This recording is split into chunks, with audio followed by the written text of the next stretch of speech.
안녕하십니까. 저는 동국대학교 역사교육학과 석사과정에 재학 중인 고정혁이라고 합니다. 오늘 제가 발표드릴 주제는 경기의병의 역사적 의미와 무명의병의 재인식이라는 주제를 달아서 한번 글을 작성해 보았습니다. 이 글에서는 의병이란 무엇일까? 가장 근본적인 문제 의식을 좀 느꼈고, 그 다음에 그럼 경기도 의병은 어떤 의미가 있을까에 대해서 한번 기존의 연구 성과들을 조사해보고 정리를 해보았습니다. 세 번째는 그럼 경기의병 가운데 경기도 무명의병은 우리가 왜 재인식해야 될까? 다시 살펴보아야 할까? 이런 문제들을 다루고자 하였습니다. 그래서 먼저 발표는 지금 출력되어 있는 글을 읽는 형식으로 발표를 진행하도록 하겠습니다. 먼저 의병에 대한 개념 정의부터 말씀드리겠습니다. 사실 의병이란 단어는 문자적으로 의로운 군병이라는 의미를 뚜렷하게 표상합니다. 한말에 널리 알려져 있다시피 한말에 영국 신문이었던 데일리 메일의 극동 특파원이었던 이 맥켄지는 이 의병 투쟁을 직접 목격하고서 의병을 정의군이라고 표현한 바 있습니다. 그리고 가장 또 유명한 것이 한국 민족주의 역사학의 성립에 크게 기여했던 박은식은 의병을 충의 정신에 입각해서 외적의 침략에 자발적으로 무장 항쟁하여 대항한 민군이라고 정의하였습니다. 더 나아가 박은식은 이 의병을 우리 민족의 국수다라고도 표현했습니다. 근데 박은식의 의병 개념의 특징은 박은식 같은 경우에는 이 근대기 의병의 특성을 전통적인 민군과 구별짓지 않았고, 또 이런 맥락에서 유생 의병장들의 활동을 강조했습니다. 따라서 박은식이 정의한 이 의병 개념은 상당히 초시대적인 개념이라고 할 수 있을 것 같습니다. 그리고 역사학계의 의병 연구 동향을 살펴보니 시기적으로는 임진왜란기와 한말을 중심으로 이루어져 왔습니다. 그 중에서도 이 한말 의병에 보다 적극적인 역사적 의미가 부여되어 왔는데, 기왕에 이루어졌던 그런 관련 연구들에서는 앞에서 말씀드렸던 이 박은식의 인식처럼 한말 의병의 정신사적 맥락을 임진왜란기 의병하고 직결시키면서 그 의미를 규정하는 경향이 강했습니다. 그런데 사실 조선왕조 전체 틀에서 봤을 때 임란기 의병처럼 이렇게 국가의 도움 없이 자발적으로 봉기했던 군병을 의병으로 불렀던 전쟁 중의 사례는 상당히 예외적이었고, 또 조선시대에 사용되었던 그런 통시적이고 보편적이었던 의병의 개념과도 달랐습니다.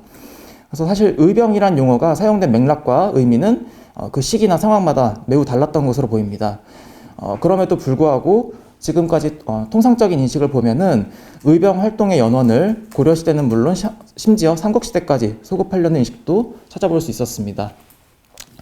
그런데 결국 이런 이해는 고대부터 근대를 관통하는 그런 자기완결적인 의병사를 구축할 수 있겠지만, 동시에 의병을 역사상에 고정된 실체로 관념화시킬 우려가 있다고 생각했습니다.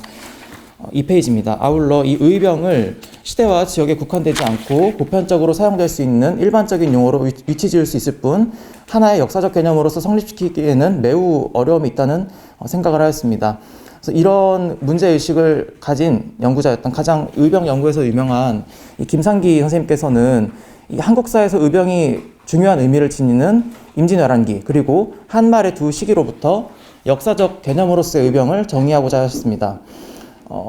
그 정의를 살펴보면은 이 의병은 성리학적 의리론에 기반하고 외세를 투쟁의 중심 대상으로 한다는 점을 전제로 해서 충의 정신에 입각해서 외적의 침략에 대항해서 자발적으로 무장 항쟁한 군사 집단, 이렇게 이해를 하셨습니다. 현재로서 제가 여러 가지 연구 성과를 살펴봤을 때 김상기 선생님의 개념이 역사적 개념으로서 가장 타당하다고 생각해서 이 글에서는 김상기 선생님의 의병 개념에 대한 정의를 수용해서 경기 의병의 역사적인 의미와 그리고 이 무명 의병을 왜 재인식해야 될까, 이런 필요성에 대해서 이야기 드리고자 합니다. 다음은 경기 의병의 역사적 의미입니다. 역사적 개념으로서의 의병과 마찬가지로 경기 의병의 정의 또한 명확히 하기는 쉽지 않다고 생각했습니다.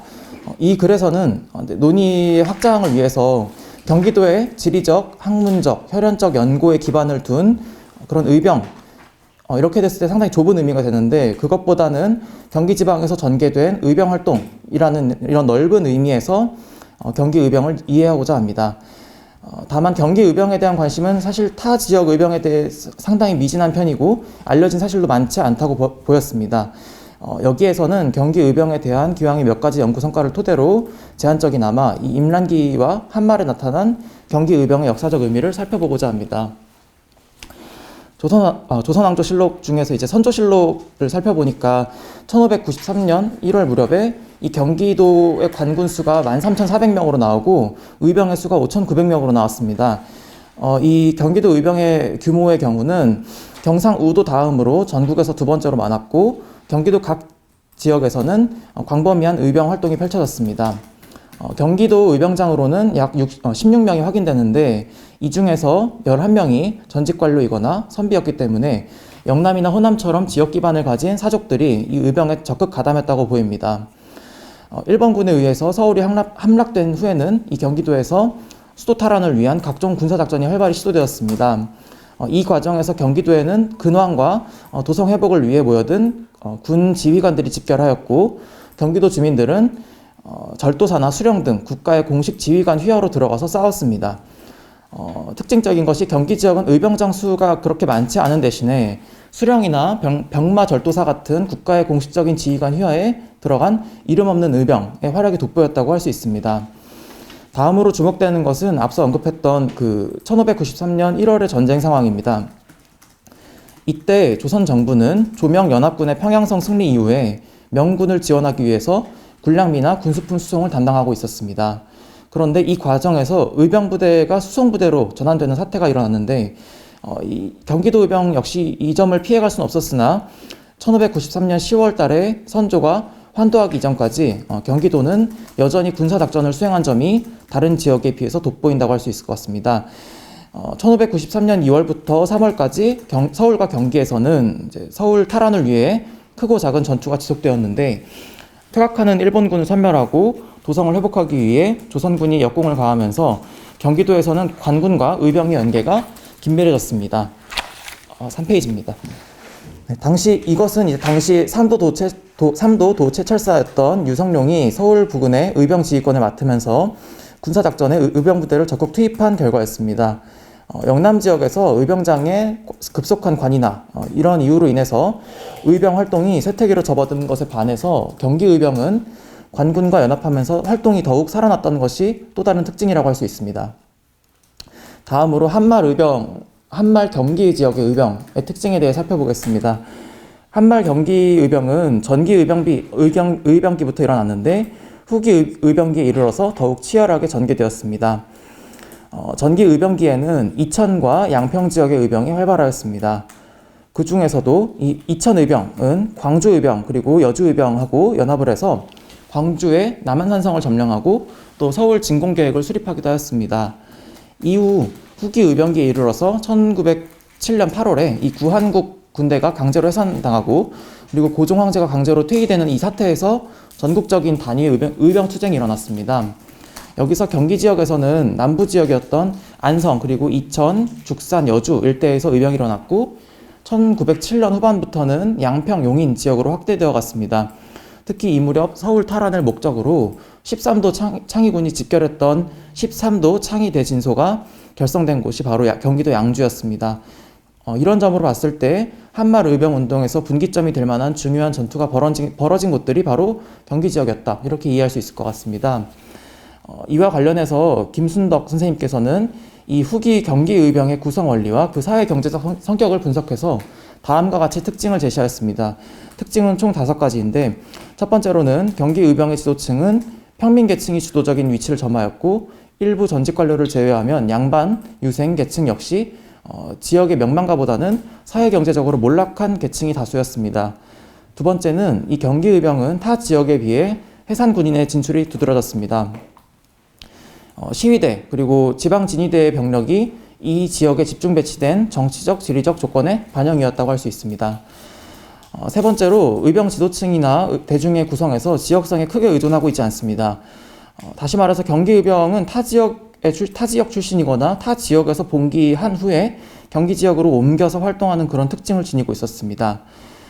그리고 마지막으로 의병 대중의 경우 이 전국적 상황과 마찬가지로 빈농 출신의 농민이 주된 동력이었으나 영세층인 상인 그리고 수공업자, 날품팔이 이런 다양한 직업을 가진 하층민이 개인적으로 혹은 집단적으로 참여하였습니다.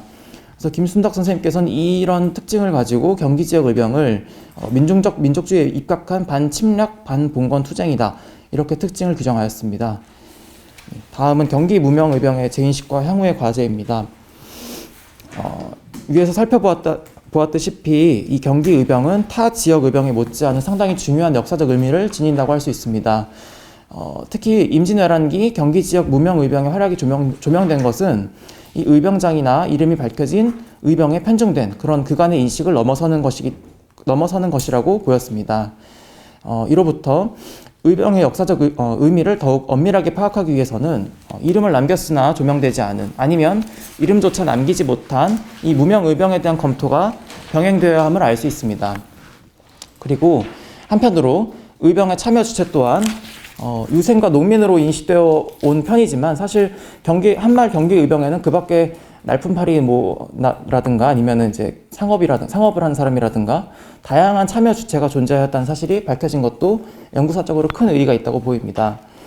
여기서 저는 제가 불교사를 전공하다 보니까 불교계 의병 활동 역시 간과할 수 없다, 이런 의견을 좀 제시하고 싶은데, 사실 불교는 나라가 어려울 때 그런 궁단 극복에 가장 큰 역할을 해왔지만 그에 상응하는 걸맞게 기록되거나 사실 선양되지 못했다고 보입니다.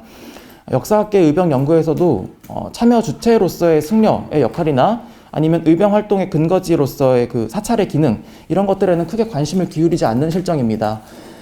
네, 이런 측면의 반기가 계속된다면 의병, 아니면 더 나아가서 역사 속에서 이름 없이 쓰러져간 이 무명 의병의 온전한 복원 역시 기대하기 어려운 일이라고 생각합니다. 이런 문제의식으로부터 저는 조선시대 그리고 근대 한국불교사에 보이는 관련 사례를 소개해드림으로써 경기 지역의 그 무명 의병을 왜 다시 한번 살펴봐야 할까, 이 필요성에 대해서 피력하고자 합니다. 먼저 임진왜란기의 경우입니다. 임진왜란기의 수원 독산성 전투, 그리고 이 행주대첩의 경우에는 경기 지역에서 일어난 이제 대표적인 전투인데, 이 두 전투는 권율 장군의 독전처럼 여겨졌지만 사실 조선 후기의 조선 중기 무렵에 청어 휴정의 제자였던 의승장 뇌묵처형과 그 휘하의 1000여 명의 이름 없는 의승들도 이 승리의 요인에서 결코 빠뜨릴 수 없는 존재들입니다. 이 부분에 대해서 각주 12번에 잠시 설명을 드리면, 이 처형의 의승군은 가장 경사가 완만한 지역이었던 이 산성의 서북면을 담당했는데, 경사가 완만한 곳은 곧 적의 공격이 가장 용이한 지점이라는 사실을 의미하기도 합니다. 그래서 접전 초기부터 이런 곳의 방어를 담당했다면 의승군은 당시 전투에 참여했던 병력 가운데 가장 정예군으로 분류되었거나 아니면 그야말로 무참한 희생을 전제로 배치되었을 가능성이 높습니다. 그럼에도 불구하고 이들의 의승 활동은 연산군 중종 때 이 시기를 거치면서 가장 최악의 불교 탄압을 받았습니다. 그럼에도 불구하고 이 의승들은 이런 피지배 계층으로서 자발적으로 이 의병 활동을 전개했던 것입니다. 그런데 전쟁 당시는 물론이고 그 이후에도 이 조선의 승려들은 철저하게 차별적인 대우를 받는 집단에 불과했습니다. 그래서 수천의 의승들은 근황을 위해서 분연히 일어섰지만 사실 이런 진실을 외면한 역사적 평가 속에서 철저히 소외되었던 무명 의병이었다라고 할 수 있을 것 같습니다. 그런 한편 특이하게도 의병이 스스로 이름을 남긴 사찰이 있었습니다.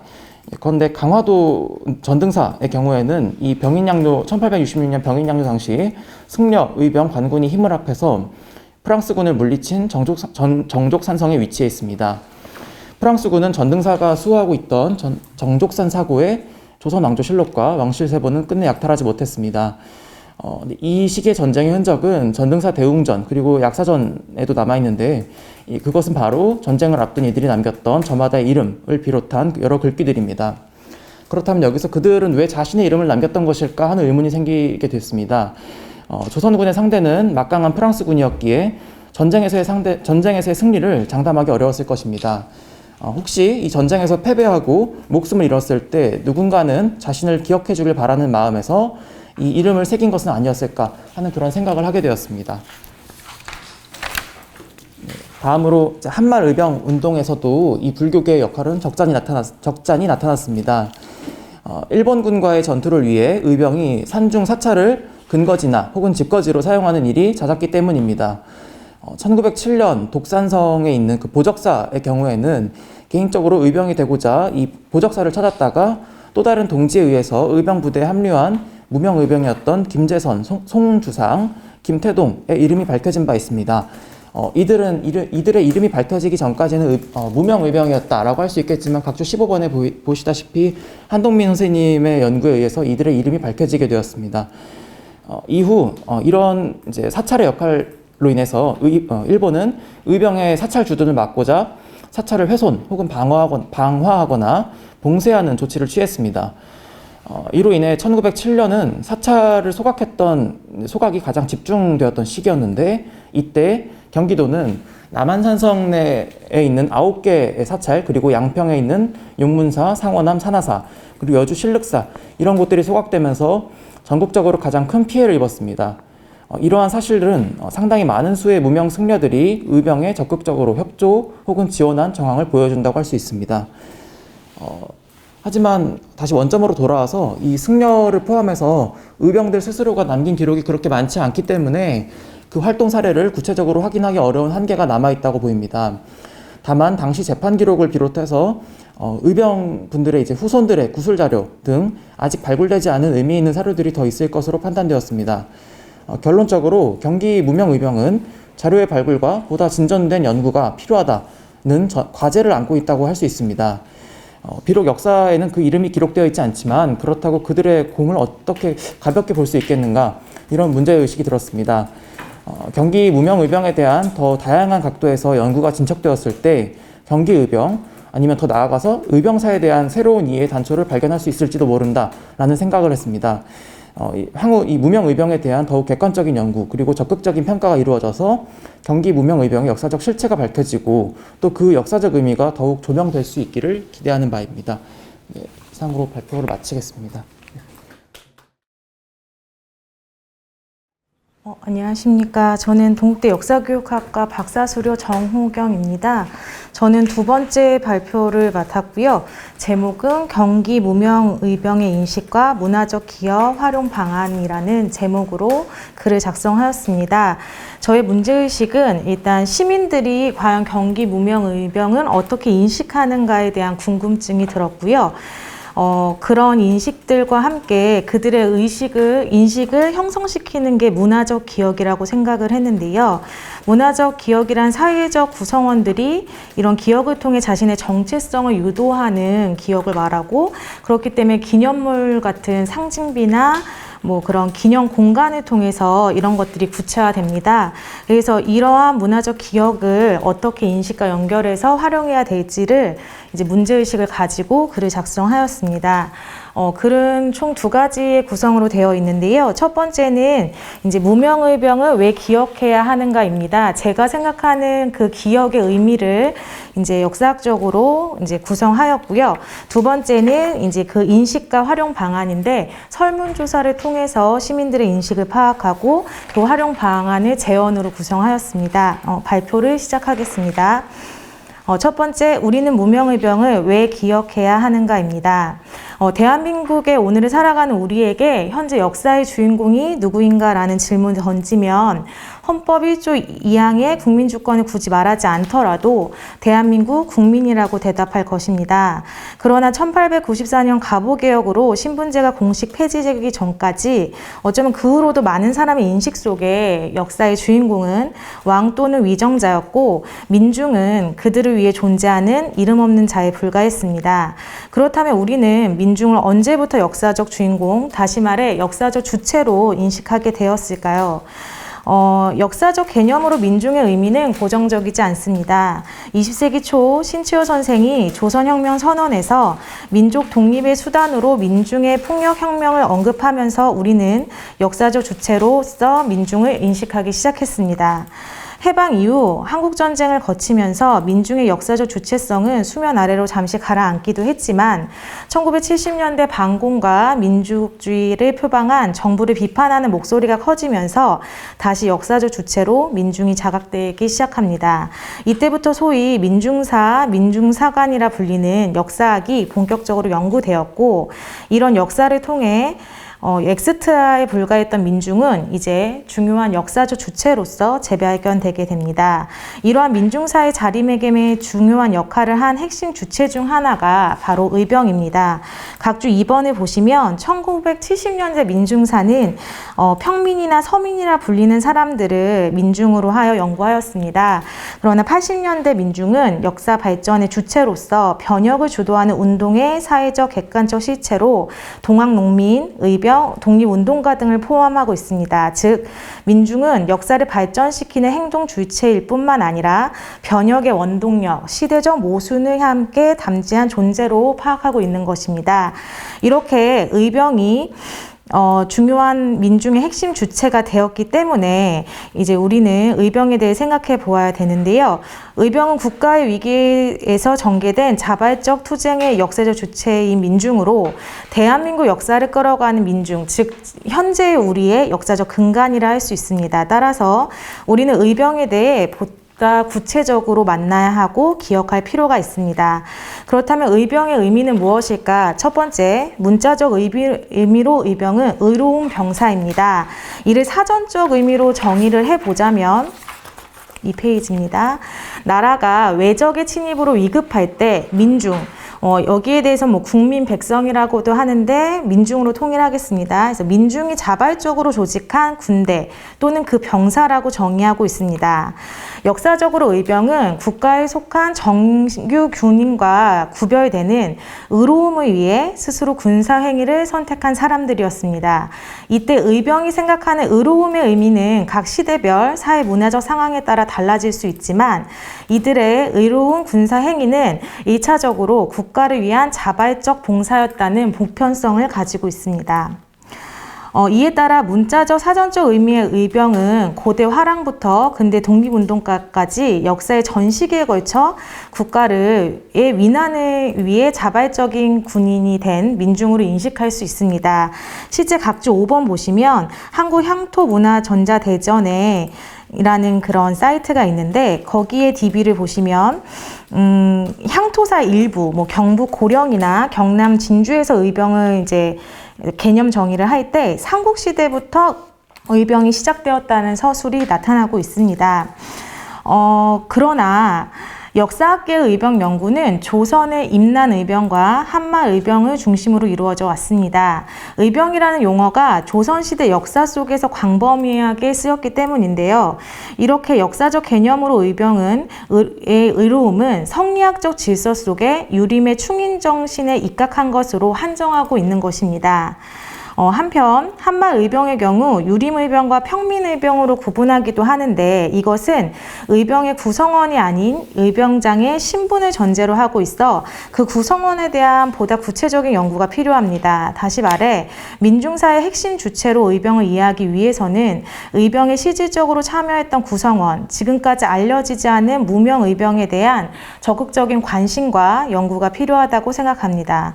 우리가 무명 의병을 한 명 한 명 역사적으로 찾아내고 기억할 때 역사적 주체로서 민중의 의미와 가치가 더욱 확실하게 밝혀질 것이기 때문입니다. 이러한 인식 속에 경기 무명 의병에 대해서 어떻게 시민들이 생각하는지 그리고 문화적 기억으로 어떻게 활용해야 되는지에 대한 이제 방안을 제시하고자 합니다. 그런데 사실 일반 시민들은 의병에 대해 지대한 관심을 가지고 있다고 생각하지는 않습니다. 다만 일반 시민이라면 누구나 국가 교육과정의 역사 수업을 통해 한 번쯤은 의병의 개념을 배웠을 것입니다. 이러한 인식을 전제로 하여서 일반 시민을 대상으로 의병에 대한 설문을 준비하였습니다. 구체적인 주제인 경비 무명 의병에 대한 인식 실태 조사를 하기에는 시간적 물리적 한계가 있었기 때문에 일반 시민이 생각하는 의병에 대한 인식을 조사한 후 그 결과를 통해 경기 무명 의병의 인식과 문화적 기여 활용 방안을 위한 재현을 설문의 목적으로 삼았습니다. 그래서 설문의 질문에 대한 결과는 다음과 같습니다. 3페이지입니다. 설문의 내용은 참고 자료 1에 이제 제시해 놨는데요. 그 총 10문항으로 되어 있고요. 좀 이제 글을 작성하고 하는 시기적인 한계가 있었기 때문에 조사 시기는 10월 24일부터 27일까지 4일간 실시하였습니다. 설문 대상은 무작위로 추출한 일반 시민 111명을 대상으로 하였고요. 그 설문의 이제 비율을 보면 좀 여성의 비율이 좀 많은 것으로 나타납니다. 연령으로 봤을 때는 20, 30대가 36명, 40대, 50대가 64명, 60대 이상이 11명으로 그림 1과 같이 연령이 되어 있고요. 그 연령을 표로 분류하면 표 1과 같이 나타납니다. 연령에 따른 이제 내용까지 분석을 하기에는 좀 한계가 있었고요. 일단은 이렇게 돼 있는 111명의 전체적인 질문을 가지고 인식도를 정리해 보았습니다. 총 3가지로 이제 개념을 나눠봤는데요. 첫 번째 질문은 질문 3을 통해서 설문에 참여한 일반 시민들이 의병의 개념을 인식하고 있는지를 파악하였습니다. 그림 2의 결과처럼 111명 중에 97명, 87.4%가 의병에 대해 안다고 응답을 하였고 그중 93명이 의병의 개념을 주관적으로 서술해 응답하였습니다. 그 응답한 자료는 참고자료 2에 첨부하여 놓았고요. 성별과 연령별로 이제 대답한 것들을 이제 참고자료에 이제 제시해 놓았습니다. 이 응답을 개략적으로 분석을 해 보았습니다. 첫 번째 문자적 의미인 의로운 병사로 서술한 시민은 과연 몇 명일까 이제 파악해 보았는데요. 전체 93명 중에 9명, 9.6%에 해당됩니다. 그렇다면 이제 사전적 개념의 핵심을 크게 2가지로 분류하였는데요. 국난 때 나라를 위해, 즉 반외세적인 관점으로 자발적 민병이 출몰했다. 민중이라는 그 2가지 관점으로 시민들의 정의를 분류해 보았습니다. 유사 개념을 포함하여 포괄적으로 2가지 개념을 모두 파악한 시민은 93명 중에 42명, 즉 45.1%였고요. 한 가지로 파악한 시민은 33명, 35.4%였습니다. 한편 문자적 사전적 의미를 포함하지 않은 그냥 기타 답변의 시민은 9명으로 나타났습니다. 그래서 이러한 인식들이 이제 주간 설문으로 나타났고요. 이제 이런 개념 서술과 별도로 좀 이제 시민들이 인식하는 개념을 이제 파악하기 위해 객관식으로 다시 질문하였는데요. 일단 질문 6을 통해서 주체에 대한 인식 여부를 파악해 보았습니다. 그림 3과 같이 응답자 111명 중 106명, 95.5%가 국가에 소속된 군인이 아니라고 응답하며 의병의 주체를 자발적 민병 또는 민중으로 파악하고 있습니다. 그리고 이렇게 아니오라고 대답한 시민들을 통해서 6-1을 통해 그 민중성의 범위를 한번 파악해 보았는데요. 106명 중에 77%가 양반과 평민이라 응답하였고 25명이 평민이라고 하였습니다. 기타 의견에는 양반, 평민, 천민, 신분에 상관없다. 나라에 속한 모든 백성, 승병들도 있음이라고 표현하여 의병의 민중성 범위를 확장하여 인식하고 있는 것을 알 수 있습니다. 근데 6-1 전체 응답자가 106명이 아니라 109명으로 나왔거든요. 그래서 국가가 소속된 군인이 아니다, 맞다고 대답한 사람 중에도 이 6-1을 응답하신 분이 3명이 나타났는데 1명은 평민으로 보았고 2명은 모르겠다고 선택했기 때문에 엄밀한 의미에서 의병을 국가에 소속된 군인으로 인식한 시민은 3명이었다고 볼 수 있습니다. 질문 7은 그 의병의 개념 중에 성격을 묻는 객관식 질문으로 그림 4와 같이 응답자 111명 중 62명, 55.9%가 외세의 침략을 방어한다를 선택하였고요. 둘 다 한다라고, 그러니까 반봉건과 반외세 둘 다 한다고 선택한 응답자가 또 42명, 37.8%로 되어 있어서 응답자의 대부분이 의병의 성격이 반외세임을 인식하고 있었습니다. 한편 이제 반봉건, 탐관오를 척결한다는 그런 인식은 2명에 이제 해당이 되었고요. 기타 의견으로는 독립운동이 의병의 성격이다라고 대답을 하고 있습니다.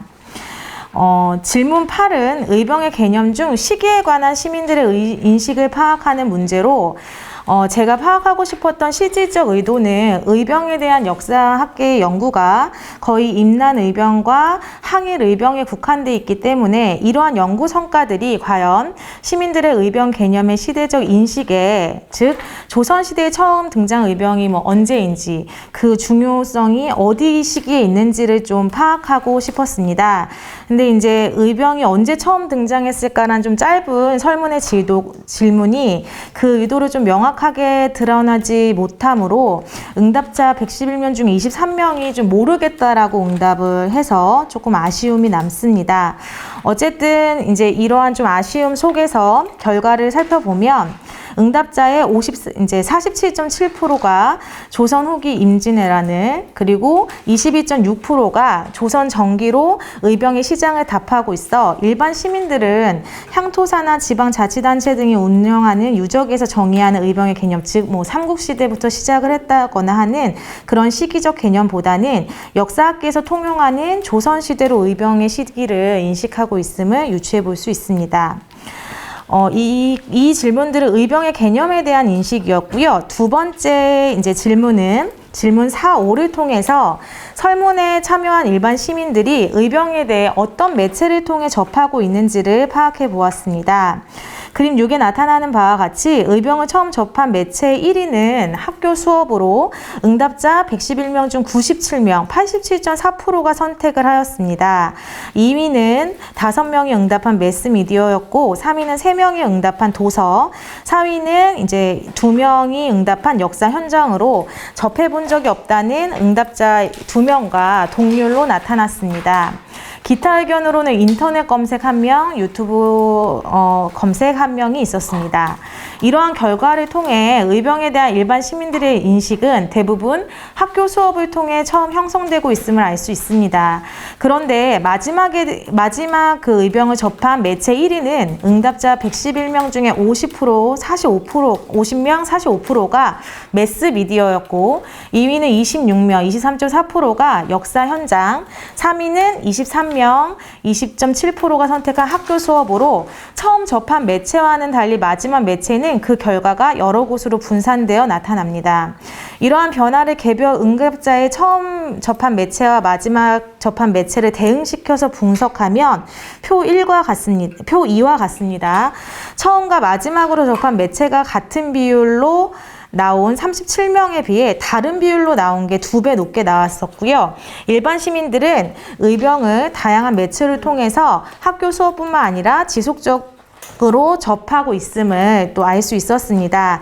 이러한 결과는 추후 의병과 관련된 인식, 즉 경기 무명의병에 대한 일반 시민의 인식 제고를 위한 접근 방법을 다양하게 준비해야 된다는 주장의 근거로 활용될 수 있을 거라 생각이 됩니다. 마지막으로 질문 9를 통해 이제 설문에 참여한 일반 시민이 생각하는 의병 활동의 대표 지역을 물어봤는데요. 이를 통해 시민들이 경기 의병 활동의 인지도를 간접적으로 이제 파악하고자 하였습니다. 그 결과 그림 7과 같이 응답자의 대표 지역 1위는 26명, 즉 전라도인데요. 이것이 어디인지 모르겠다라는 비율과 동률로 이제 나타나고 있습니다. 2위는 경상도, 3위는 충청도, 그다음에 4위는 기타의 강화도를 또 선택했고요. 5위는 경기, 6위는 기타 전국 이렇게 되어 있고, 이제 7위에 서울, 8위에 제주도 이렇게 순위되어 있습니다. 결과상 경기 의병에 대한 일반 시민의 인식은 좀 다른 지역에 비해 부족해 보입니다. 그러나 모르겠다의 비율이 무척 높은 만큼 다양한 매체를 통해 경기 의병 활동을 적극적으로 알린다면 충분히 그 인지도를 높일 수 있을 것이라고 생각이 됩니다. 그리고 질문 10을 통해서는 이 설문에 참여한 일반 시민들이 무명의병을 기억하기 위해 정부에게 어떤 것을 첫 번째로 요구하는지를 한번 살펴보았습니다. 그림 8과 같이 응답자 111명 중에 71%, 64%가 무명의병 기념사업을 추진하는 것을 선택하였고, 37명, 33.3%가 무명의병에 대한 연구를 선택하였습니다.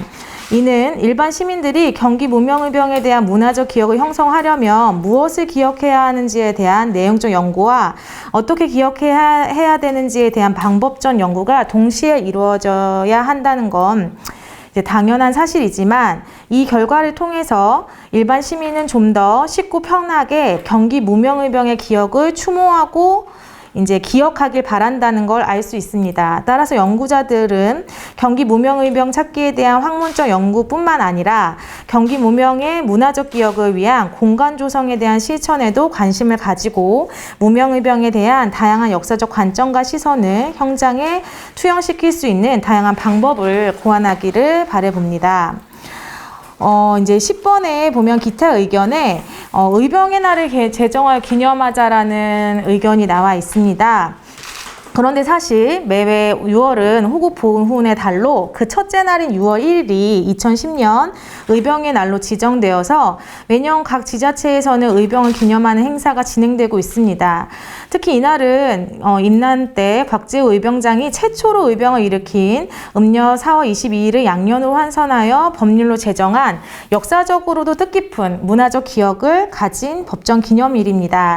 그러나 이제 3월 1일이나 8월 15일 같이 이제 모든 국민들이 좀 인식하는 이런 역사적 문화적 기억은 아마 뭐 법정 공휴일은 좀 아니어서인지 6월 1일을 의병의 날을 기억하는 시민은 많지 않은 것 같습니다. 2010년부터 22년까지 총 13년 동안 각 지자체에서 의병의 날을 비롯한 의병을 기리는 다양한 역사적 기념 행사를 진행하고 있지만 이것을 일반 시민의 문화적 기억으로 만들기까지는 아직은 좀 초행길 같다는 생각이 듭니다. 그렇다고 실망할 필요는 없을 것 같고요. 그 의병이 가진 그런 역사적 가치가 무척 크기 때문에 특히 민중이 역사적 주체로 활동했다는 사실은 현재의 대한민국 문화를 형성하고 이끌어가는 역사 주체인 우리에게 시사해주는 점이 많기 때문에 좀 더 이러한 연구가 더 발전돼야 된다 생각합니다. 수많은 무명의병의 이름을 하나하나 다 기억하기는 쉽지 않겠지만 이름 모를 무명의병의 역사적 기록을 발견하기 위한 노력을 지속해야 할 것이고 이와 함께 그들이 활동했던 공간에 일반 시민들이 자신의 삶을 투영하여 그들을 기념하고 추모할 수 있는 문화적 기억 공간을 만들 수 있기를 바랍니다. 그래서 이러한 조금 더 구체화된 제가 생각할 때 그런 시민들이 의병에 대한 그런 개념을 좀 더 느낄 수 있는 그러한 모습들이 저는 서울 마포구 합정동에 있는 절두산 순교 성지에 세워진 그런 순교자들의 무명비 그리고 중구 필동 남산 인권숲에 위치한 일본군 위안부 기억의 터 이러한 것들이 조금 그러한 시민들이 그 주제에 대해서 접근하는 공간이라고 생각했기 때문에 경기 무명에 대한 그런 공간들도 이와 같이 그 의병의 상징성이나 역사성을 조금 더 구체화시켜서 시민들께 다가가기를 간절히 바라봅니다. 그래서 참고자료 3을 좀 준비하였는데요. 현재 경기 연천에는 항해의병비, 항해의병묘역이 있습니다. 심원사지에 이제 부도군과 함께 있는 위치인데요. 이곳에는 이제 의병비와 함께 오위위령비 그리고 묘역이 이렇게 함께 구성되어 있습니다. 많은 이제 항쟁지라든가 이런 곳에 이렇게 의병비 이렇게 글자나 이렇게 해서 이렇게 세워놓는 경우가 많은데요. 요러한 이제 구성도 되게 좋고 특히나 지도를 이제 첨부하여서 그런 전투지라든가 시위지 그런 조달처를 이렇게 제시한 것은 되게 좋다고 생각이 듭니다.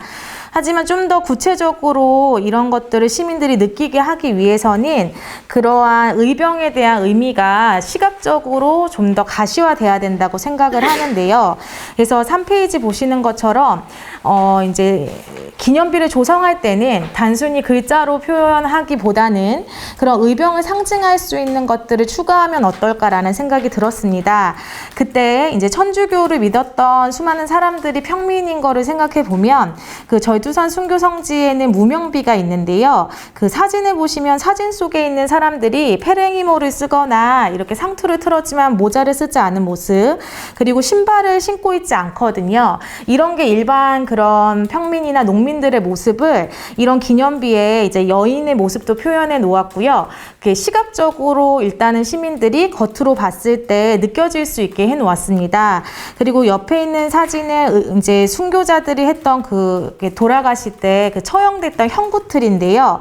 그런 형구틀의 모습도 이렇게 그 기념비 안에다가 일부 이렇게 넣어서 그 의미들을 시민들이 구체적으로는 알 수 없지만 그냥 시각적, 그런 무의식적으로 느낄 수 있게 해놓았습니다.